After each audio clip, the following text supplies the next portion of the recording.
আসসালামু আলাইকুম। আজকে আমরা আঁক তৈরি করব। এক রেখার সাহায্যে করব। 3 পিস আঁক তৈরি করব। 2 পিস থাকবে নিচে, 1 পিস উপরে।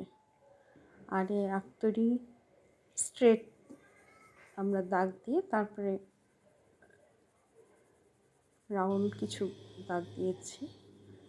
এখন যে রঙগুলো দেখানো হলো, এই রঙগুলোর মধ্যে হলুদ রঙটা আমি হালকা করে দিয়ে দেবো। আমি এখানে যে রঙগুলো ইউজ করেছি সব কিন্তু হালকাভাবে দেওয়া হয়েছে। হলুদ, টিয়া কালার,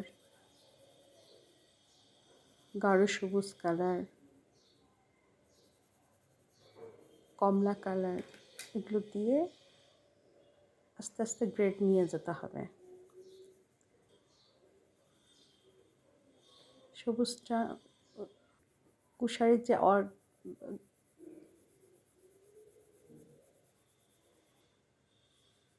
একটু লাল সবুজ এগুলো থাকে, সেগুলো দেওয়ার জন্য আমাকে সব রঙগুলো ইউজ করতে হচ্ছে।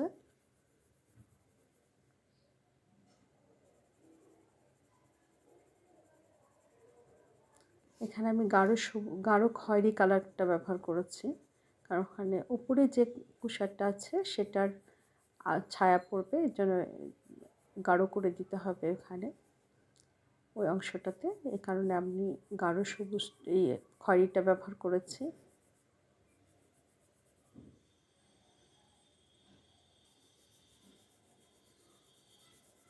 এখন হালকাভাবে হলুদটা দিলে একটা গ্লেজি ভাবটা চলে আসে।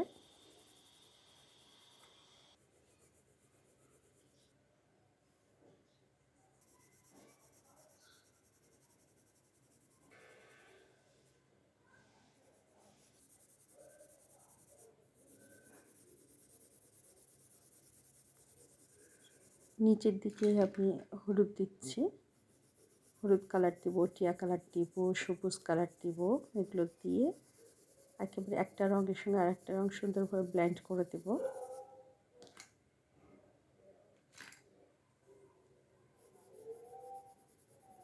এভাবেই আমরা সুন্দরভাবে ড্রয়িং করতে পারবো। আঁকটা কেমন লাগলো সেটা আপনারা অবশ্যই কমেন্টে আমাকে জানাই দেবেন।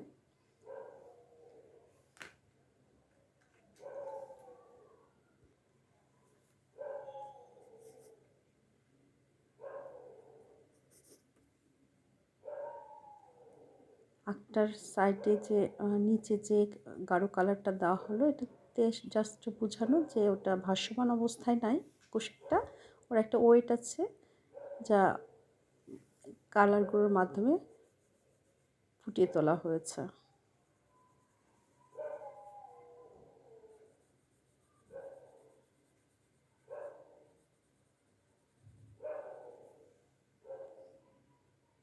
এ পর্যন্ত। আসসালামু আলাইকুম।